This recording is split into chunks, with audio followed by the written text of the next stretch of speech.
The heck is this video about? Roth IRAs? That is a boring subject, but here are the 6 things that if you do them, you'll probably ruin your financial future. What's going on? It's Kevin. Just chilling here in my kitchen. It's nice. It's got things, light, computer.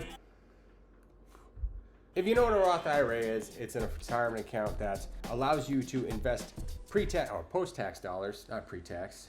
After you pay the taxes, take that money and put it into account, and lets your growth and dividends and interest become tax-free when you take it out later at 59 and a half years old. The first thing that you'll do that'll probably tank your retirement is to buy a house. Listen, before you click away, I'm not saying don't buy a house. I'm saying don't buy a house with your retirement money, because you're gonna raise a family in that house. You're not necessarily going to retire there, and what you don't wanna do is get old and not have any money. Essentially be house rich and money poor. The whole reason you're investing is so you can generate income.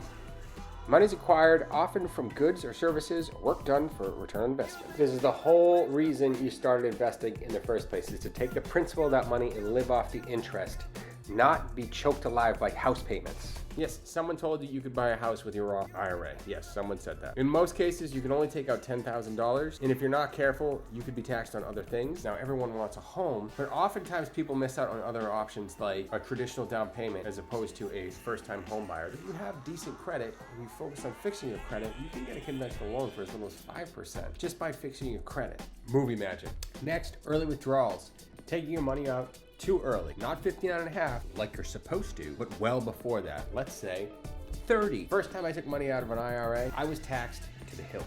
I think that's the term, right? I was like 30%. You get your state tax, your federal tax, and then a 10% penalty on top of it. So you're gonna get just completely wiped out. And I know if you're using a Roth IRA, after 5 years, you can take out some of the principal and not have any penalties. But here's what you're missing out on: growth. Tax-free growth, tax-free dividends and interest. Over time, compound interest is going to grow exponentially. If you're taking out to buy something frivolous like a car or something along those lines, probably making a bad choice financially. It's not rocket science. If you're in the market, you get the upside. If you're not in the market, you get nothing.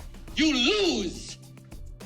It makes candy. Next, stopping your contribution. For whatever reasons, people stop putting money in, whether it's emergencies, new expenses, a new child. All these things can pop up over time. You're not alone. I'm guilty of almost everything I'm putting on this list. How many of you think I've gotten all of these wrong? Let me know down in the comments below. You stop buying shares, you stop gaining income in the future. That's all I'm trying to say. You can start very small with $5 or $10 with multiple different apps. Stick around to the end and I'll show you a great place where you can start it at no fees at all. That's coming up. Now in your Roth, you can put up to $6,000 in as of 2021 or 2022. Don't know what year it is. We lost 3 of them in a row. If you're in your late 50s, there's actually a catch up where you can go up to $7,000. Keep that in mind for when you're older. If you like this video, make sure you smash the like button for the YouTube algorithm. I thought I'd just throw that in there somewhere in this video. This one we should talk about, you only need to do it a couple times a year. If that, never rebalancing. When you set up a portfolio, all right, geez, what are we doing here? He keeps going on and on and on and on and on about all these things.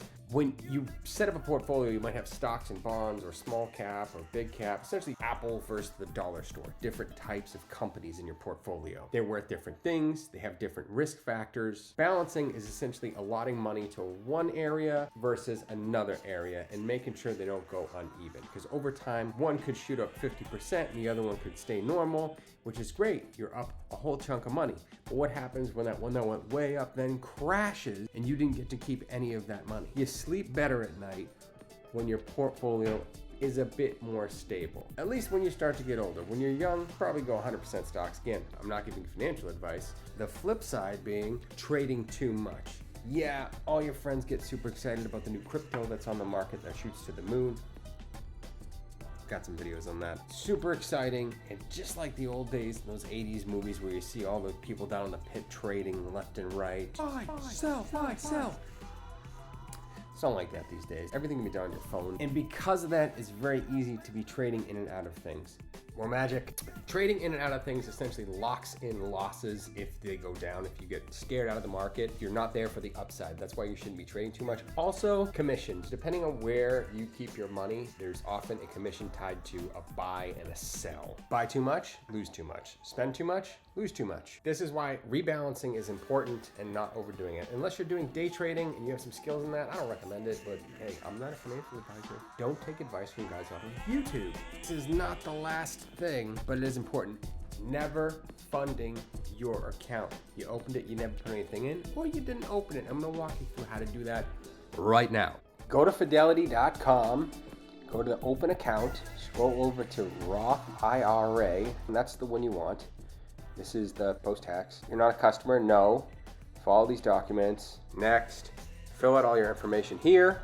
Click next, and you're on your way. Place to start for the general population. It's got a lot of options. There's no fees associated with it, but if you don't want to do any thinking, you can always go to Acorns. I recommend that. And if you want to learn 7 ways you can actually make money with Acorns outside of just putting money in and investing, watch the video right here on the screen. If you like this stuff, smash like, and don't forget to subscribe. I'll see you in the next video. That one. No, that one.